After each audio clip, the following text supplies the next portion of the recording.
ಮಟ್ಟಿಕಲ್ Satish Poojary arrest ಇಂಟೆನ್ಷಿಯಲಿ ಮಾಡ್ತಿದೆ ಸರ್ಕಾರ ಅಂತ ಅಧಿಕಾರಿಗಳನ್ನು ಬಳಸ್ಕೊಂಡು. ಯಾರು ಹೇಳೋದು? ಅಲ್ಲ ಅವ್ನಿಗೆ ಬೇರೆ ಕೆಲಸ ಇಲ್ಲೇನ? ಅಲ್ಲ ಫ್ಲೆಕ್ಸ್ ಹಾಕೋದು ಅಲ್ಲೇ ಬೇಕೇನ? ನಮ್ಮ ಮನೆ ಮುಂದೆ ಹಾಕಿ, ನಮ್ಮ ಮನೆ ಮುಂದೆ ಹಾಕುವ, ಹೋಗಿ ಅಲ್ಲಿ ಮುಸ್ಲಿಂ ಮನೆ ಮುಂದೆ ಹಾಕ್ಬೇಕ? ಬೇರೆ ಕೆಲಸ ಇಲ್ಲ. ಎಲ್ಲರ ಪಾಪ ಒಬ್ರು ಮುಸ್ಲಿಂ ಎಲ್ಲರ ಇದ್ದಿದ್ರು ಅದನ್ನ ದೊಡ್ಡ ರಂಪ ರಾಡಿ ಮಾಡ್ತಿದ್ರಪ್ಪ.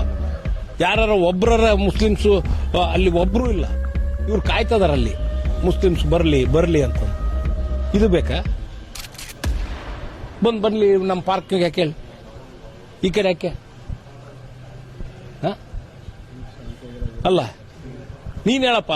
ಮಟ್ಟಿಕಲ್ಲಲ್ಲಿ ಹಾಕಿದ್ರು ಸರ್ ಅವರು. ಮಟ್ಟಿಕಲ್ ಅಂದ್ರೆ ನೀನ್ ನೋಡಿಯ ಮಟ್ಟಿಕಲ್ ಎಲ್ಲೈತಿ? ಮುಸ್ಲಿಂ ಏರಿಯಾದಾಗ ಮಟ್ಟಿಕಲ್ ಎಲ್ಲೈತಿ ನೋಡಿಯ? ಅಲ್ಲಿ ಇಬ್ರು ಅದಾರ, ಅಲ್ಲಿ ಇಬ್ರು ಅದಾರ. ಅಲ್ಲ ಎಲ್ಲ ಕಡೆ ಅದು ಇವನ್